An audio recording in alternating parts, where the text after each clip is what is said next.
مسلمان بہن بھائی ہیں جی ان میں اس بات پہ تو بہت فوکس ہوتا ہے، مسلمان عبادات کا اور اللہ تعالیٰ کے ساتھ کنیکٹیویٹی کا بہت زیادہ خیال کرتا ہے. صحیح.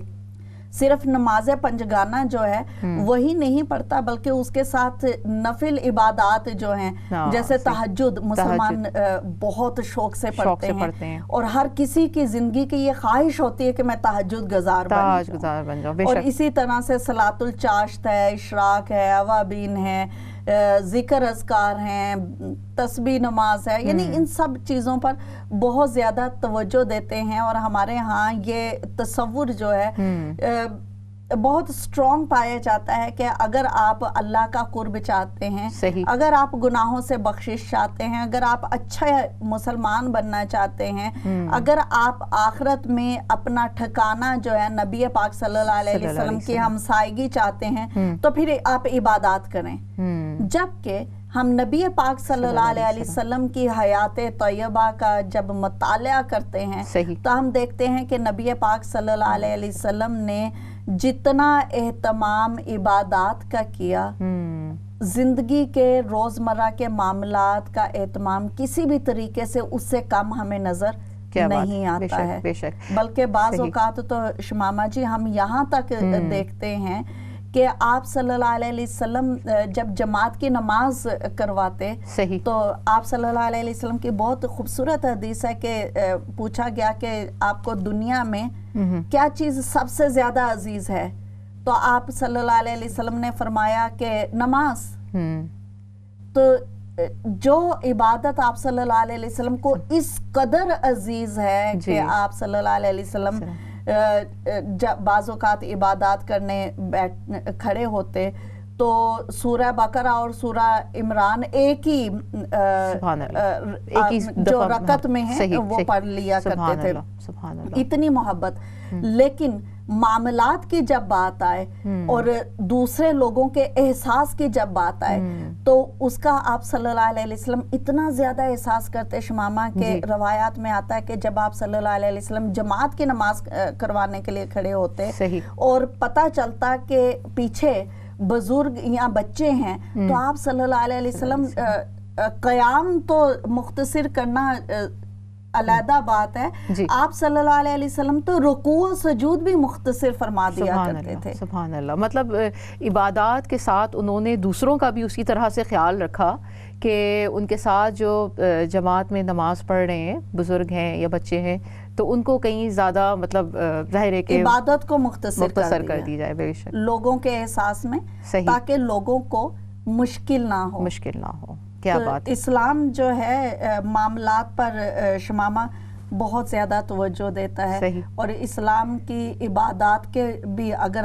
ہم دیکھ لیں نا تو اس میں بھی ہمیں اجتماعیت ملتی ہے. نماز پنجگانہ آپ دیکھ لیجئے تو اس کو جماعت کے ساتھ پڑھنے کا حکم دیا گیا. کیا وجہ ہے؟ کہ معاشرت. بے شک. جمعہ جو ہے وہ کہا کہ جامعہ مسجد میں پڑھیں. کیا وجہ ہے؟ کہ بگر سرکل آف سوسائٹی جو ہے اس کے ساتھ کنیکشن بن سکے. عیدین جو ہے وہ عیدگاہ میں پڑھنے کے ترجیح دینے کا کہا گیا تاکہ اس سے بھی بڑی کمیونٹی کے ساتھ سوشلائز کیا جا سکے. اس بات پہ مجھے یاد آیا کہ رضوان باجی بہت سے صرف مسلمان ہی نہیں بلکہ نان مسلمس بھی جو جیسے کہہ لیں کہ پروفیشنلز ہیں یا رائٹرز ہیں یا جنہوں نے فلسفی پہ کام کیا انہوں نے یہ بات کہی ہے.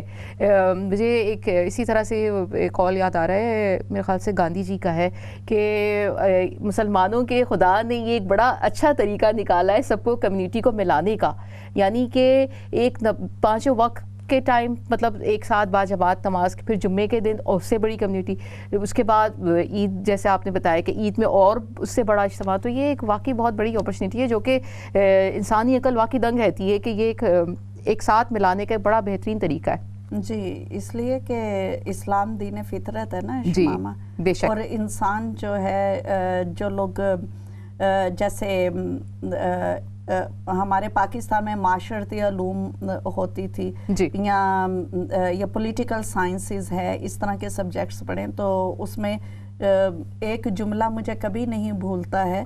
وہ لکھا ہوا تھا کہ انسان معاشرتی حیوان ہے.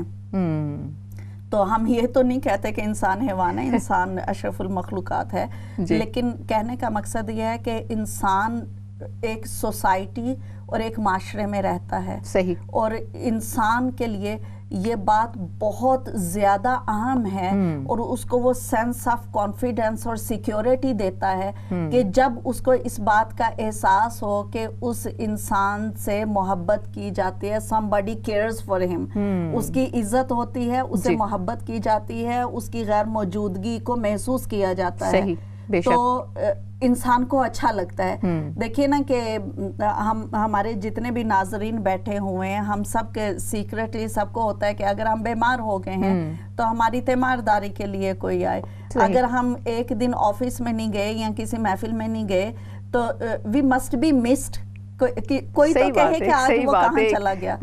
تو نبی پاک صلی اللہ تعالیٰ علیہ وآلہ وسلم کی حیات طیبہ سے ہمیں یہ بات ملتی ہے کہ آپ صلی اللہ علیہ وسلم نے نہ صرف یہ کہ اپنے جلیل القدر صحابہ یعنی کہ خلفائے راشدین کو عزت، احترام اور محبت کا وہ مقام دیا کہ جو ان کے اندر یہ سیلف کانفیڈنس اور موٹیویشن یہ سب کچھ پیدا کرتا تھا، بلکہ آپ صلی اللہ علیہ وسلم کی بارگاہ میں کوئی بھی آتا تو آپ صلی اللہ علیہ وسلم اس کو وہ عزت اور وہ مقام دیتے کہ اس انسان کو لگتا ہے کہ I am being valued۔ تو یہ چیز بہت زیادہ اہم ہے، اور یہی چیز جو ہے نبی پاک صلی اللہ علیہ وسلم کا جو حسن معاشرت ہے یا آپ کا معاملات کو ڈیل کرنے کا طریقہ ہے، اس میں ہم دیکھتے ہیں۔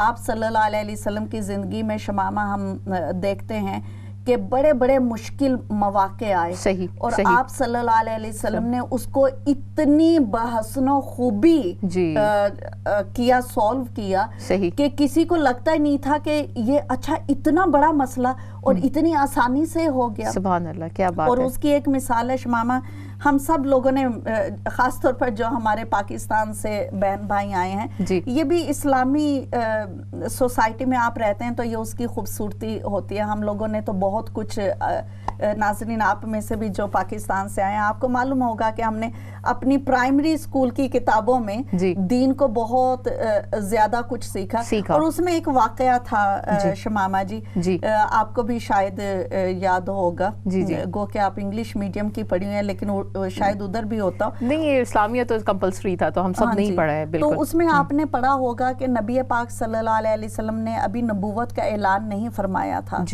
تو ایک بہت بڑا واقعہ ہوا کہ بیسیکلی بہت زیادہ بارشیں ہوئیں، اور بارشوں کی وجہ سے سیلاب آیا، اور کعبہ شریف کی عمارت جو ہے وہ بری طریقے سے ڈیمیج ہو گئی، تو اس کو دوبارہ تعمیر کرنا پڑا۔ حجرہ اسود رکھنے کی جب باری آئی تو اس وقت بھی حجرہ اسود کو بہت مبارک اور متبرک پتھر سمجھا جاتا تھا۔ اوبویسلی دین ابراہیمی کو ماننے والے، دین ابراہیمی کو سمجھنے والے وہ لوگ تھے، تو دے نیو کہ it is of significant importance, تو وہ جب رکھنے کی باری آئی تو ہر قبیلے کو یہ چاہ تھی کہ حجرہ اسود وہ اپنے ہاتھ سے رکھیں، لیکن حجرہ اسود تو ایک تھا، قبیلے بہت زیادہ سارے تھے، تو کون رکھتا؟ اور اس وقت میں بہت یہ عام بات تھی کہ وہ سوسائٹی تھی کہ جو اس بات پر کہ میرا اونٹ جو ہے اس چراگاہ میں کھانا کھانے کے لیے پہلے جائے گا، اور اونٹوں کو پانی پلانے کی جو جگہ ہوتی تھی اس میں میرا اونٹ پہلے پانی پیے گا اور تمہارا بعد میں پیے گا، اور اس بات پر ان کی جو جنگیں ہوتی تھی تو وہ صدیوں رہتی تھی۔ تو کین وی امیجن کہ حجرہ اسود کی پلیسمنٹ کے لیے کتنی بڑی جنگ اور خون ریزی ہو سکتی تھی۔ بالکل، لیکن نبی پاک صلی اللہ علیہ وسلم کی معاملہ فہمی نے اس کو اتنے بہترین طریقے سے حل کیا کہ آپ صلی اللہ علیہ وسلم بھی وہاں پر موجود تھے، اور آپ نے کہا کہ چلیں اس پہ ہمیں بحث وغیرہ کرنے کی ضرورت نہیں، ہم ایسے کرتے ہیں کہ کل صبح جو شخص سب سے پہلے کعبہ شریف کے اندر جائے گا وہی یہ ڈیسائیڈ کرے گا کہ کون پرسن جو ہے حجر اسود کو رکھے گا، اور اس کے فیصلہ سب کو قبول ہو گیا، اینڈ ایوری ون ایگریڈ، کیونکہ ان کو لگا کہ یہ اتنا سمپل سی بات ہے، صبح بس جلدی آنا ہے۔ اور جب صبح ہوئی اور سب لوگ دوڑے کہ ہم پہلے پہنچ جائیں تو دیکھا کہ نبی پاک صلی اللہ علیہ وسلم سب سے پہلے موجود تھے، اور پھر آپ صلی اللہ علیہ وسلم نے اپنی چادر مبارک جو ہے وہ بچھائی زمین پر صحیح. اور اپنے دستے مبارک سے حجر اسود اس پر رکھا اور پھر سارے قبیلوں کو کہا کہ تم سب اس چادر کو اٹھاؤ. سبحان اللہ. یعنی کہ سارے کے سارے قبیلے شامل ہو گئے کہ سب نے اٹھایا حجر اسود اور اس جگہ پر لے کر گئے. اور نبی پاک صلی اللہ علیہ وسلم نے قریب جب گیا تو چادر سے اٹھا کر اندر رکھ دیا. تو اس طرح سے عرب جو ہے ایک بہت بڑی جنگ سے محفوظ ہو گیا. بے شک. اور رسانہ باجی اگر ہم یہاں پہ سیکھیں ناظرین، اگر غور کریں کہ کتنا فیئر ڈیسیژن تھا، کتنا مطلب سب کو لے کے چلنے والا، کہ ایک انہوں نے ایک ایسے پوائنٹ پر آئے کہ جس میں سب کو اپرچونیٹی ملی کہ آپ میں سے کوئی بھی پہلے آ جائے. جی یہ بھی ہو سکتا تھا کہ نبی پاک صلی اللہ علیہ وسلم اسی وقت ڈیسائیڈ کر دیتے کہ ہاں ایسے نہیں، انہوں نے سب کو موقع دیا کہ کون پہلے آئے گا. اور اس کے بعد جب خود ہمارے پیارے نبی پاک صلی اللہ علیہ وسلم وہاں پہ موجود تھے تو دوبارہ انہوں نے جو ہے سب کو ساتھ اکٹھا لے کے ایک چادر میں رکھا اور پھر اس کے بعد اس کی اور نہ صرف شمامہ اس سے لڑائی ٹلی ہوگی بلکہ بھائی چارہ بڑھا ہوگا کہ سب وی آل ڈیڈ اٹ ٹوگیدر. بالکل بالکل. تو کمیونٹیز کو قریب لے کر آنا جو ہے. اسی طرح سے شمامہ جی نبی پاک صلی اللہ علیہ وسلم کے دور اقدس میں ایک اور بہت مشہور واقعہ ہوا کہ حضرت ثمامہ بن اسال جی رضی اللہ تعالیٰ عنہ ابھی وہ ایمان نہیں لائے تھے. صحیح. اور مسیلمہ بن کذاب جس نے جھوٹی نبوت کا بھی دعویٰ کیا تھا جی جی اس کی باتوں میں آ گئے اور اس کے اوپر بلیو کرنے لگے. جی تو اور پھر جو ہے نعوذ باللہ وہ اس نیت سے مکہ شریف میں آئے کہ انہوں نے سوچا کہ میں نبی پاک صلی اللہ علیہ وسلم کو نعوذ باللہ شہید کر دوں گا. اور پکڑے گئے، سوری مدینہ شریف میں نا، اور پکڑے گئے. تو جب پکڑے گئے تو صحابہ اکرام ان کو لے کر نبی پاک صلی اللہ علیہ وسلم کے پاس تشریف لائے اور مسجد نبوی کے ایک ستون سے ان کو باندھ دیا. تو وہ بہت بڑے قبیلے کے سردار تھے، بہت جو امیر بھی تھا، بہت طاقتور بھی تھا. اور ظاہری بات ہے کہ اس لحاظ سے ان کے اندر وہ تکبر اور وہ غرور وہ اس قوم کا حصہ تھا وہ. تو نبی پاک صلی اللہ علیہ وسلم جب ان کے پاس تشریف لائے تو انہوں نے بہت حضرت ثمامہ نے بہت نخوت سے تکبر سے کہا کہ اگر آپ مجھے قتل کر دیں گے تو آپ سے بدلہ لیں گے، ہم میری قوم بدلہ لے گی، اور اگر آپ مجھے جو ہے کچھ معاوضے کے بعد چھوڑ دیں گے تو آپ کا ہم شکر ادا کریں گے. تو نبی پاک صلی اللہ علیہ وسلم خاموشی سے تشریف لے گئے، کوئی جواب نہیں دیا اور ان کی اچھی ساری ضیافت کا انتظام کیا. ان کا بہت 3 دن تک ان کی خدمت کی جاتی رہی، اچھا کھانا پینا رہنا ہر طرح سے نا. اور تیسرے دن بھی جب آپ صلی اللہ علیہ وسلم ان کے پاس دوبارہ گئے اور آپ صلی اللہ علیہ وسلم حال احوال پوچھنے کے لیے ان کے پاس جاتے تھے. صحیح. تو تیسرے دن بھی جب تشریف لے کے گئے تو انہوں نے وہی پہلے دن والی بات دہرائی. تو آپ صلی اللہ علیہ وسلم نے مسکرا کر جواب دیا کہ اے ثمامہ، ہم آپ کو بغیر کسی شرط اور بغیر کسی معاوضے کے آزاد کرتے ہیں، اور حکم فرمایا کہ ان کو آزاد کر دیں. حضرت ثمامہ رضی اللہ تعالیٰ عنہ کی جب وہ رسیاں کھولیں وہ آزاد ہوئے تو وہ وہاں سے بھاگے.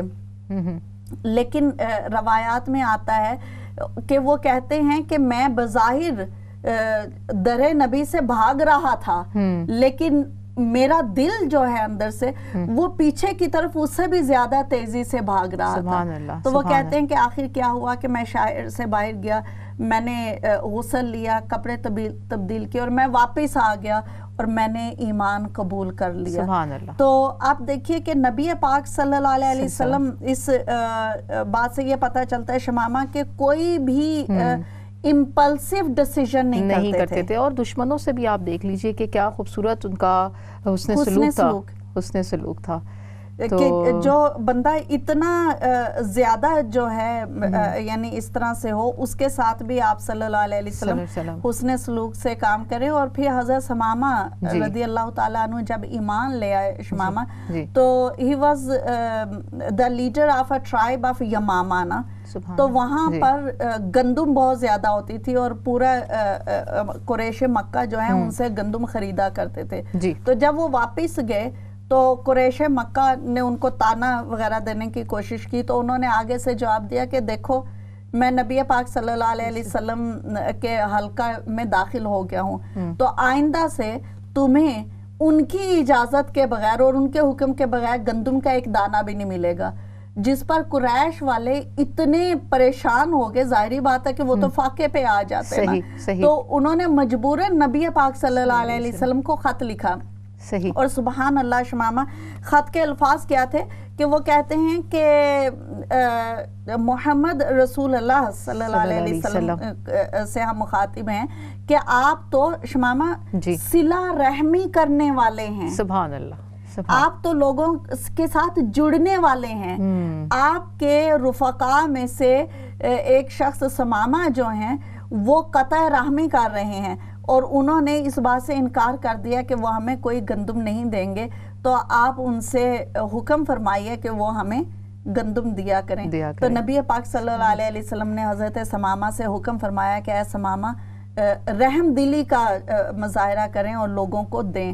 تو یہ اسلام کی وہ بنیادی اور خوبصورت جو ہے شمامہ تعلیم ہے کہ آپ جو ہے کسی کی بیسک ہیومن رائٹس جو ہیں نا, وہ کافر ہے, بد مذہب ہے, وہ گنہگار ہے, وہ جس طرح سے بھی ہے, لیکن آپ نے ہیومینٹی سے نیچے نہیں گرنا ہے, نہیں گرنا. اور اس کی گواہی تو دیکھیے کہ اس کی گواہی تو یہ ایک جو کہہ لیجیے کہ یا تو اس کا وہ شکار ہے ظلم کا یا وہ خود ظالم ہے, وہ بھی اس بات کی گواہی دے رہا ہے کہ نبی پاک صلی اللہ علیہ وسلم جو ہے خود سے کتنا رحم دلی سے جو ہے پیش آتے تھے, دشمنوں کے دوست بن جاتے تھے, ان سے اچھا سلوک کرتے تھے. یہ میں کہتی ہوں کہ یہ ایک پوری انسانیت کے لیے یہ ایک بہت بڑی مثال ہے, بہت خوبصورت مثال ہے کہ اگر ہم صرف اسی پہلو کو لے کے چلیں تو رضوانہ باجی میں سمجھتی ہوں کہ آج کل کے جو معاشرے کے مسائل ہیں وہ خود سے دور ہو جائیں. شمامہ, ہم لوگوں کا بہت بڑا پرابلم یہ ہے کہ ہم نے دنیا کے سامنے اسلام کو عبادات کا مجموعہ بنا کے ہی پیش کیا ہے, اور دوسرا ایک ہم نے تکبر, غرور اور ججمنٹل ہونے کے ایسے گلاسز اپنی آنکھوں پہ چڑھا لیے ہیں کہ اس میں ہمیں نان مسلمز تو دور کی بات رہ گئے, ہمیں تو اپنے مسلمان جو ہیں وہ مسلمان نظر نہیں آتے. تو اس چیز کا امت محمدیہ ہونے کی حیثیت سے ہم لوگوں کو احساس کرنا ہے کہ اللہ اور اس کے رسول صلی اللہ علیہ وسلم نے ہمیں اسلام کی تعلیم دی, اور اسلام شمامہ انسانیت کا نام ہے. بے شک بے شک. کچھ لوگ آج جو ہیں بدقسمتی سے ہم لوگوں نے اسلام کو انسانیت سے بھی چھوٹا بنا دیا ہے, اور اسلام پر اس سے زیادہ ظلم اور کوئی نہیں ہو سکتا, اور ہمیں یہ ذہن میں رکھنا چاہیے تو قیامت کے دن ہم سے پوچھا جائے گا کہ اسلام جو ہے معاشرت میں, معاملات میں, انسانی حقوق میں جو انسانیت سے بھی بڑھ کے مذہب بن گیا ہے, ہم کب سے اس پوزیشن میں ہو گئے کہ ہم نے اسلام کو سکیڑتے سکیڑتے اتنا سکیڑ دیا ہے کہ وہ انسانیت سے بھی چھوٹا بن گیا ہے. صحیح بات ہے. تو اس سے بڑا ظلم اور کیا ہو سکتا ہے؟ صحیح بات. And would we not be asked on the day of judgment? بالکل بالکل. اور یہ رضوانہ باجی یہ اتنا اہم مسئلہ ہے, میں سمجھتی ہوں کہ پورا کا پورا معاشرہ اس کا شکار ہے. اسلام کی حیت کو چینج کر دیا بالکل. اور یہی وہ بات ہے, یہی وہ عمل ہے جس کی وجہ سے ایک برا امپریشن دنیا میں بنتا چلا جا رہا ہے کہ ہم ایک اگر ناظرین ہم اس بات پہ غور کریں کہ ہم مطلب ہم خود اسلام کے ایمبیسیڈرز ہیں, ہم کہتے ہیں کہ ہم پیارے نبی پاک صلی اللہ علیہ وسلم کے امتی ہیں, تو کیا آج آپ اس پہ غور کریں کہ کیا ہم واقعی صحیح طریقے سے ان کو فالو کر رہے ہیں؟ کیا ہم جو ہے دنیا میں انسانیت کے لیے انصاف سے پیش آ رہے ہیں؟ کیا ہم ان سے رشتے جو ہے ویسی بنا کے رکھ رہے ہیں جیسے ہمیں ہمارے پیارے نبی پاک صلی اللہ علیہ وسلم نے ہمیں بنانے کا حکم کیا دینا انہوں نے خود کر کے دکھایا؟ کیا ہم ایسا کر رہے ہیں؟ بالکل رضوانہ باجی، یہ بات واقعی آپ صحیح کہہ رہی ہیں کہ ہمیں غور کرنے کی ضرورت ہے، ہمیں فکر کرنے کی ضرورت ہے اور ہمیں درست کرنے کی ضرورت ہے۔ شمامہ، ایک مرتبہ حضرت عائشہ صدیقہ رضی اللہ تعالیٰ عنہ نے نبی پاک صلی اللہ علیہ وسلم سے عرض کیا کہ یا رسول اللہ صلی اللہ علیہ وسلم، آپ کی زندگی کا مشکل ترین وقت کون سا تھا؟ جی، دن کون سا تھا؟ تو آپ صلی اللہ علیہ وسلم نے فرمایا کہ طائف کا دن۔ اور ہمیں پتہ ہے کہ طائف کا دن وہ دن تھا کہ جس دن نبی پاک صلی اللہ علیہ وسلم وہاں دعوت حق دینے کے لیے گئے تو طائف کے لوگوں نے شرارتی بچوں کو پیچھے لگا دیا اور وہ پتھر مار رہے تھے اور آپ کو نعوذ باللہ مجنون مجنون پکار رہے تھے۔ اور اللہ تعالیٰ کو اتنی غیرت آئی، اتنا اللہ تعالیٰ کا غضب جوش میں آیا کہ جبرائیل علیہ السلام کو بھیجا کہ یا رسول اللہ، آپ اجازت دیجئے کہ میں ان لوگوں کو دو پہاڑوں کے درمیان میں کچل کے رکھ دوں۔ لیکن نبی پاک صلی اللہ علیہ وسلم نے انسانیت کی تعلیم دی شمامہ۔ بے شک بے شک، بالکل ایسے ہی ہے کہ ہم یہ جو ہم اس کو پڑھتے بھی ہیں، ہم سنتے بھی ہیں نبی پاک صلی اللہ علیہ وسلم کے ان کی اپنی زندگی میں کس طرح کے واقعات ہوئے، انہوں نے کس طرح سے ڈیل کیا مشکل وقت پہ لوگوں کے ساتھ، کوئی اگر ان کے ساتھ زیادتی بھی کر رہا ہے تو انہوں نے اس کو کس طرح سے ڈیل کیا ہے۔ یہی چیزیں سمجھنی ہیں، سیکھنی ہیں۔ آج ہم اسی موضوع پہ بات کر رہے ہیں۔ ہم آتے ہیں ایک چھوٹی سی بریک کے بعد۔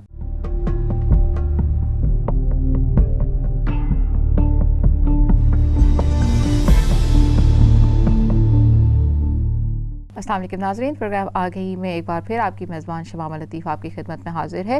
بریک سے پہلے آج جس موضوع پہ ہم گفتگو کر رہے تھے وہ ہے معاملات رسول صلی اللہ علیہ وآلہ وسلم، اور ہمارے ساتھ اسٹوڈیو میں عالمہ محترمہ رضوانہ لطیف صاحبہ موجود ہیں۔ رضوانہ باجی، آپ بریک سے پہلے ایک بڑا خوبصورت واقعہ بتا رہی تھیں، تو اس پہ تھوڑا سا اور ہمیں فردر ایکسپلین۔ جی، طائف کا جو معاملہ ہے ہمارے سب ناظرین سمجھتے ہیں، اور آپ صلی اللہ علیہ وسلم نے طائف کے اس دن کو اپنی زندگی کا مشکل ترین دن قرار دیا۔ لیکن جب ہم دیکھتے ہیں کہ جب وہ آپ صلی اللہ علیہ وسلم کے پاس دوبارہ آئے تو اس وقت آپ صلی اللہ علیہ وسلم کا ان کے لیے کیا رویہ تھا۔ ہم دیکھتے ہیں کہ طائف کا جو سردار ہے عبدیہ لیل، یہ طائف کا سے ایک وفد لے کے لوگوں کا آیا مدینہ شریف میں، تو نبی پاک صلی اللہ علیہ وسلم نے شمامہ ان کو اتنی عزت دی کہ مسجد نبوی کے صحن میں ان کا خیمہ لگوایا، اور ان کی ضیافت میں، ان کی خاطر مدارات میں، میزبانی میں کوئی کسر نہیں چھوڑی، بلکہ روزانہ عشاء کی نماز کے وقت بعد جو ہیں آپ صلی اللہ علیہ وسلم خود تشریف لے جاتے اور ان کے ساتھ بیٹھتے۔ کیا بات ہے۔ ایک کال لے لیتے ہیں ہم رضوانہ باجی۔ السلام علیکم۔ السلام علیکم۔ وعلیکم السلام، کیا حال ہے آپ دونوں کا؟ الحمدللہ، بہت خوش آمدید ہمارے پروگرام میں آپ شامل ہوئی۔ سسٹر کہاں سے بات کر رہی ہیں؟ جزاک اللہ، میں مانچسٹر سے بات کر رہی ہوں۔ جی جی، میں نے باجی رضوانہ سے کچھ پوچھنا ہے پلیز۔ جی پوچھیے۔ السلام علیکم باجی رضوانہ۔ وعلیکم السلام ورحمۃ اللہ۔ باجی میں نے آپ سے پوچھنا ہے کہ اگر حضور پاک صلی اللہ علیہ وآلہ وسلم کو خواب میں دیکھا جائے تو یہ اس کا مطلب کیا ہے کہ وہ آپ کو نماز پڑھنے کا اشارے سے بتا رہے ہیں؟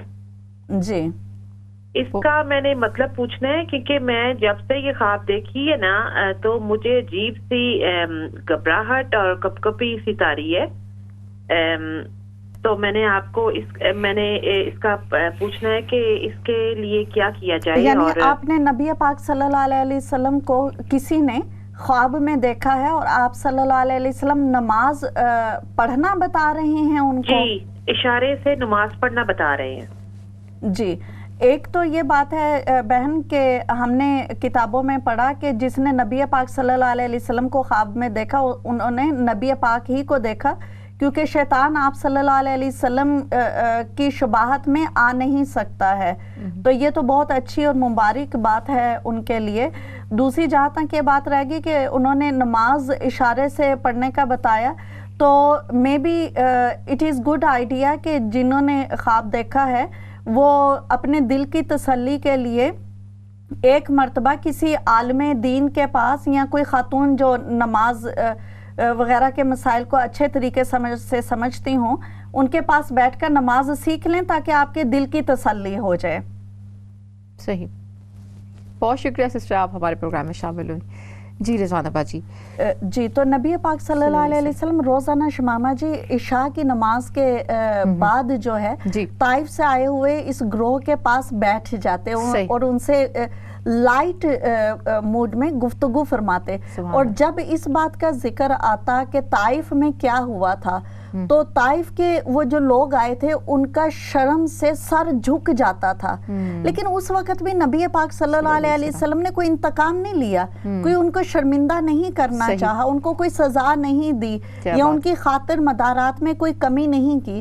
تو یہ سب چیزیں ہمیں یہ بتاتی ہیں کہ آپ صلی اللہ علیہ وسلم کے معاملات دوسرے لوگوں کے ساتھ کیسے تھے کہ کوئی آپ کے ساتھ زیادتی بھی کر جاتا تھا تو جب وہ بندہ آپ سے ملتا تھا تو آپ صلی اللہ علیہ وسلم اس کو شرمندگی کا احساس نہیں دلواتے تھے, اسے انتقام نہیں لیتے تھے, اس کو برا یا چھوٹا محسوس نہیں کرواتے تھے.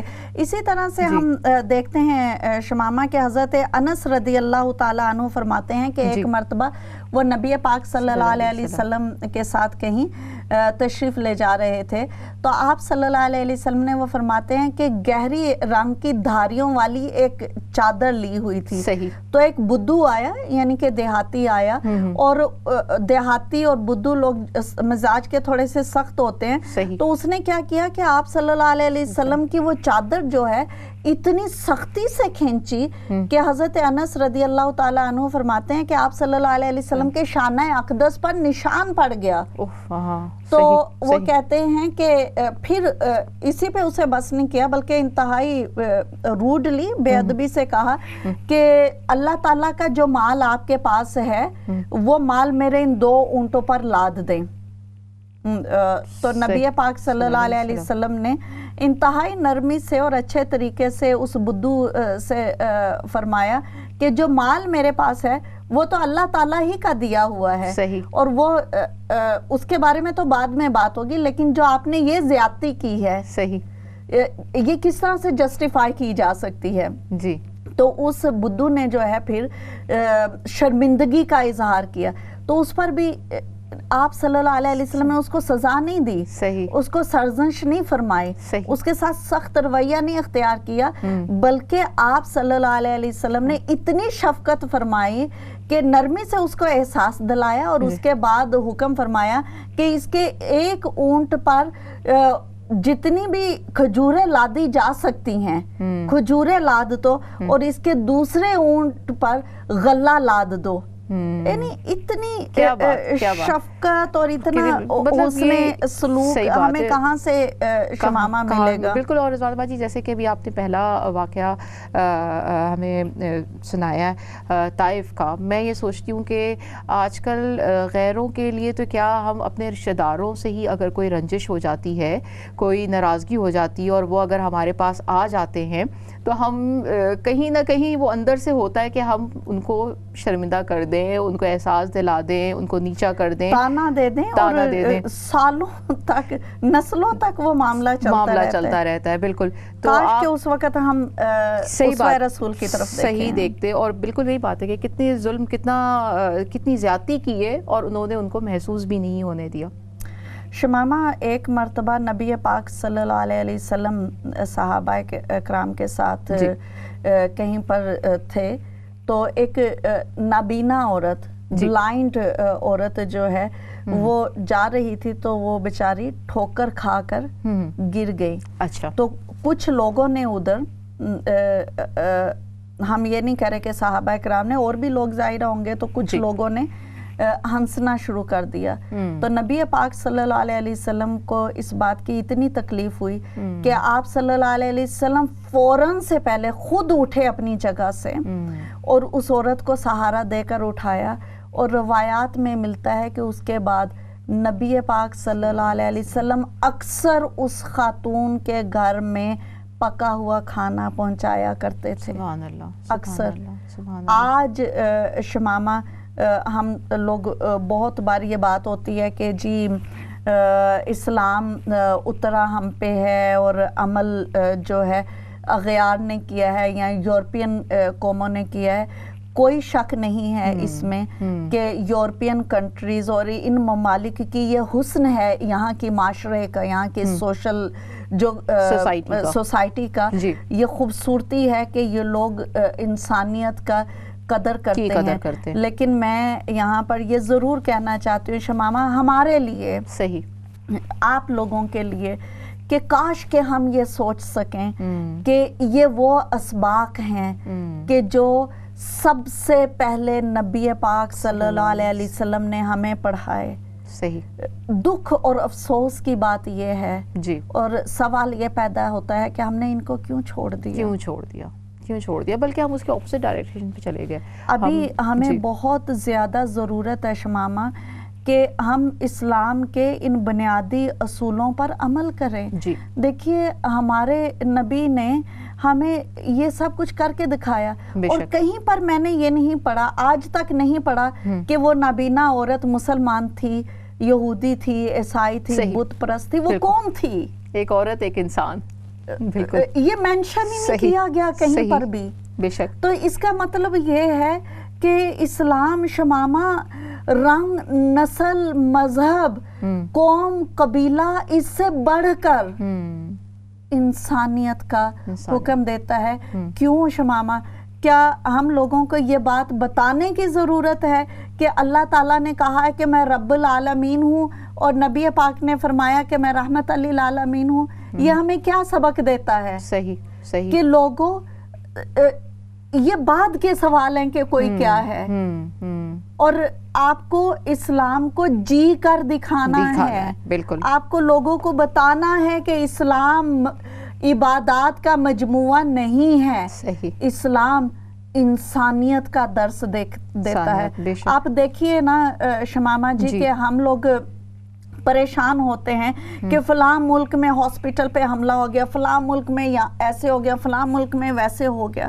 ہم مسلمانوں کے رویے دیکھ لیں. بالکل, ہمارے ملکوں میں کیا ہو رہا ہے. بے شک یہی فکر کی بات ہے. ہسپتالوں پہ حملے نہیں ہو رہے ہیں, مجبور, اپاہج, غریب لوگوں کے ساتھ جینڈر ڈسکریمنیشن, رنگ, نسل, مذہب, قوم, قبیلہ کے نام پر, خاندانوں کے نام پر کیا ہو رہا ہے. کیا ہم لوگوں کو یہ باتیں زیب دیتی ہیں؟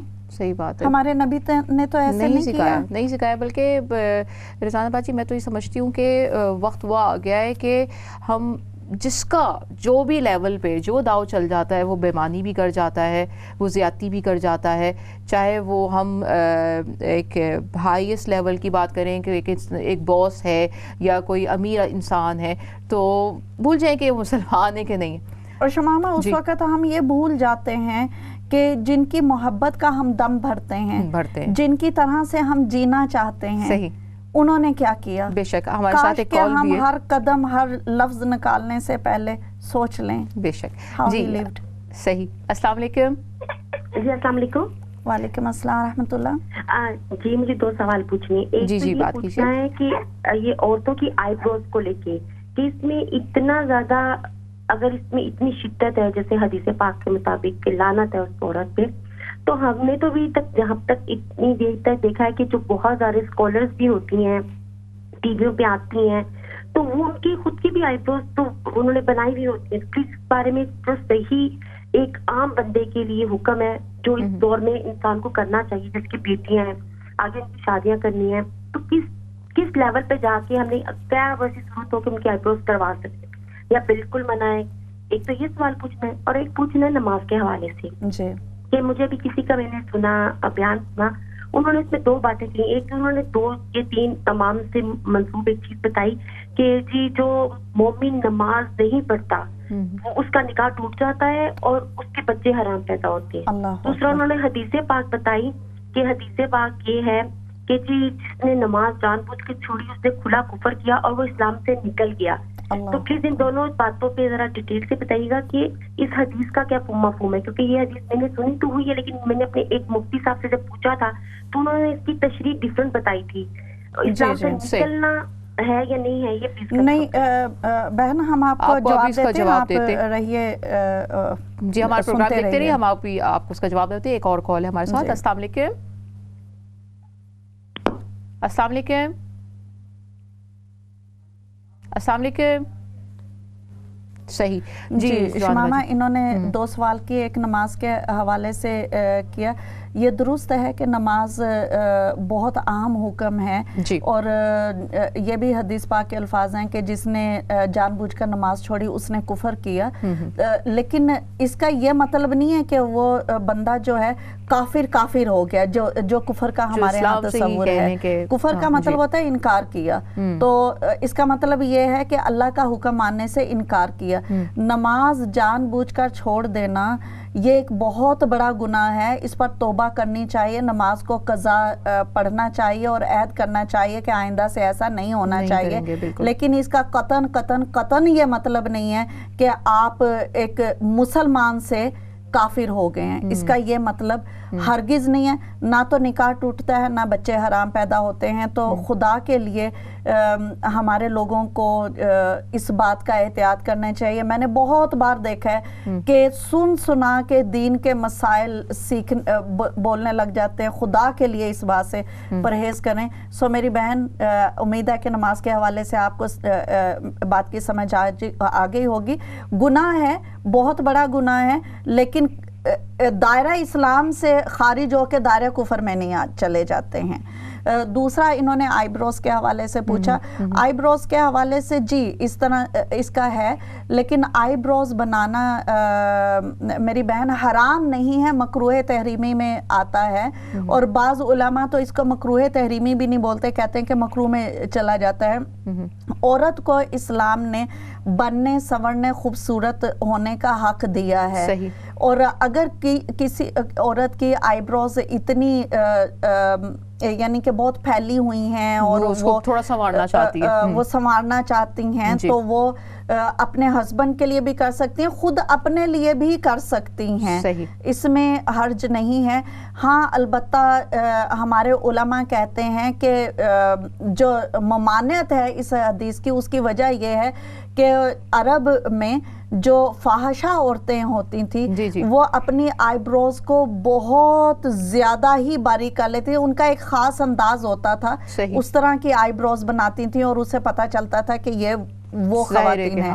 تو اس طرح سے مسلمان بیویوں کو کرنے کی اجازت نہیں ہے. سو اس سے ہمیں یہ پتہ چلتا ہے کہ کوئی بھی ایسا کام جو فحاشی اور عریانی کی طرف جاتا ہے اور جو آپ کے ایک غلط پکچر پیش کرتا ہے تو وہ ہمیں نہیں کرنا چاہیے. ایک مناسب حد تک آئی بروز کرنے میں حرج نہیں ہے.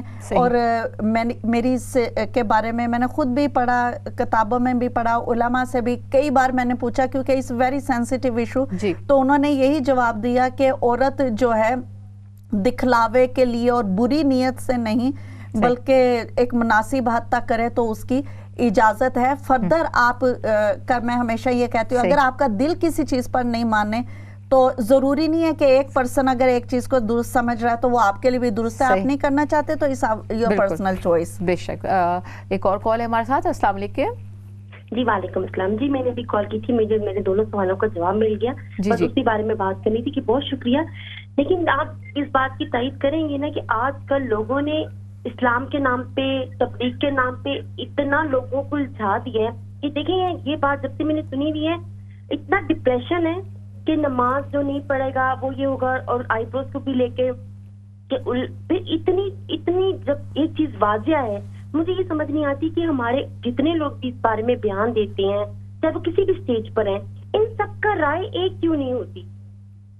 صحیح. آپ اس الجھن سے بہن اپنے آپ کو نکال دیں, وہ ان کا مسئلہ ہے, وہ ہمارا مسئلہ نہیں ہے. ہمیں اپنے آپ کے لیے دین کو سادہ رکھنا ہے اور آسان فہم رکھنا ہے. شمامہ یہ اللہ کا بھی حکم ہے نا کہ جو متشابہات ہیں, جو آپ کو کنفیوز کرتی ہیں دین کی باتیں, آپ ان کو چھوڑ دیں. یہ ہر انسان نے اپنی آخرت کا خود جواب دینا ہے. تو آئی ہوپ کہ our sister understands. بالکل انشاءاللہ. جی شمامہ, نبی پاک صلی اللہ علیہ وسلم کی ایک اور بہت خوبصورت بات تھی کہ آپ صلی اللہ علیہ وسلم یتامہ پہ بہت شفقت فرماتے. ایک مرتبہ آپ صلی اللہ علیہ وسلم نے ایک بچے کو کھیلتے دیکھا کہ عید والے دن وہ رو رہا تھا, تو اسے پوچھا گیا تو اسے بتایا کہ میرا باپ فوت ہو گیا اور میری ماں نے دوسری شادی کر دی ہے. تو آپ صلی اللہ علیہ وسلم نے اس بچے کو اڈاپٹ کر لیا, اپنے سایہ. ابھی ہم اس واقعے کو سنتے ہیں تفصیل سے. ہمارے ساتھ ایک کال ہے. السلام علیکم. Hello, assalamu alaikum. Alaikum assalam wa rahmatullah. Can I ask a question in English? Yeah, sure. Okay. I'm sorry to ask this, but everybody tells me different things, and I just want to be sure. So say, for example, I was menstruating and I wanted to have ghusl, and I did the whole ghusl properly, or I think I did it properly, but I was naked. When I come out of the bath or shower, do I have to perform wudu again before I start namaz? No, you don't need to. I don't need to. And can you just quickly tell me the steps of the ghusl, just so that I know I'm doing it correctly, please? For Yeah, all sure. major and minor Sure, impurities? inshallah. Thank you. Assalamu alaikum.